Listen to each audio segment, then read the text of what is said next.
আচ্ছা, জীবনে যা হয়, বিশেষত যা মন মতো নয়, সেটা যখন হয় তখন সবারই খারাপ লাগে, তাই না? মানে ব্যক্তিমাত্রই তো খারাপ লাগে। কিন্তু যদি মন মতো হয়, তখন কি আমরা এগুলো এত বেশি ভাবি? যতদূর জানি ভাবি না। কিন্তু মন মতো না হলে ভীষণ কষ্ট লাগে। শুধু ওই সময় না, যতবারই মনে পড়ে ততবারই। কিন্তু ব্যক্তিগত অভিজ্ঞতা কি জানেন?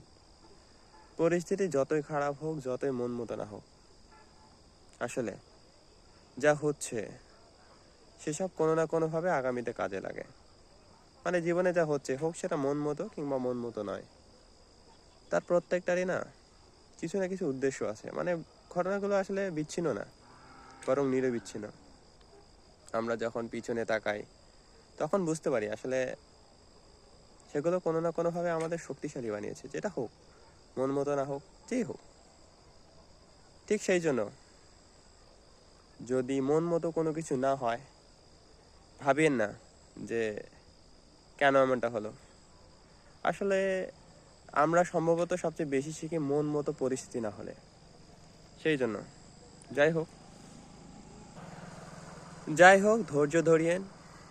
কারণ ওই যে বললাম, যাই হোক, আসলে সেই সব কিছু মন মতো না হলে আমরা বেশি শক্তিশালী হই। আর আমরা বিষয়টা যত তাড়াতাড়ি বুঝবো, তত আমাদের পক্ষে সহজ হবে আর কি, বিষয়টা মেনে নেওয়া, এগিয়ে যাওয়া, নিজের ভালোর জন্যই আর কি।